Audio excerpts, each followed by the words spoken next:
دنے پہلے، ایک مہینہ بھی نہیں گزرا، بلند شہر میں آپ نے دیکھا کہ وہاں پر بھی کچھ شرپسند انسانوں نے، جو اسی ہندوستان کے ایک بہت بڑی دہشت گرد تنظیم بجرنگ دلی ہے، انہوں نے وہاں پر ایک پولیس آفیسر DSP کو قتل کیا. تو کیا گولی چلانا صرف کشمیریوں کے لیے جائز ہے؟ اگر یہ ملک انصاف دلانا چاہتا ہے تو اس بلند شہر میں ان بجرنگ دلیوں کے اوپر گولیاں آپ نے کیوں نہیں چلائی؟ وہی آرمی، وہی پولیس جو ملک کے رکشا کے لیے ہوتی ہے، ملک کے تحفظ کے لیے ہوتی ہے، اگر وہی جس کی وہ حفاظت کرے اس کا ہی قتل عام کرے گا تو کیا آپ اس کو محافظ کہیں گے؟ افسوس سے یہ کہنا پڑتا ہے.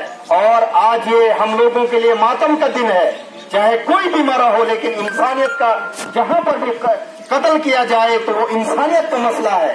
لہذا کل جو کشمیر میں ہمارے بھائیوں کے ساتھ ناانصافی ہوئی، ظلم ہوا، اور اتنے میں ایک جو اپنے بیٹے کا 14 سالہ بیٹے کا باپ تھا، جب وہ ہاسپٹل میں گیا اور اس نے جب وہاں لاشیں دیکھی، اس کو یہ تک خبر نہیں تھی کہ ان مردوں میں میرا بھی ایک ننا منا بچہ جو 8th میں پڑھتا تھا، اور عاقب نامی ایک جوان خوبصورت، وہ کون سا ظالم ہے، وہ کون سا دہشت گرد ہے جس پر آپ نے گولیاں چلائی؟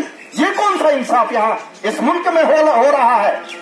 اور پچھلے 10-12 سال سے جب اسی جموں کشمیر میں جو گورنر NN ووہرا تھے، ہم نے کبھی اس کے خلاف نعرے بازی نہیں کی، لیکن آج کا جو گورنر ہے وہ ظالم ہے، نیت صاف نہیں ہے. کشمیر کے اوپر اس کی نیت درست ہے، لیکن یہاں کے کشمیریوں کے اوپر ان کی نیت ہم لوگوں کو صاف نظر نہیں آتی ہے. اسی لیے وہ متنازع بیانات دیتے رہتے ہیں. جو ستیہ پال ملک جس کو نیا گورنر لایا گیا ہے، لہذا یہ ایک بہت بڑی سازش ہے کہ اس ہندوستان کو توڑ دیا جائے.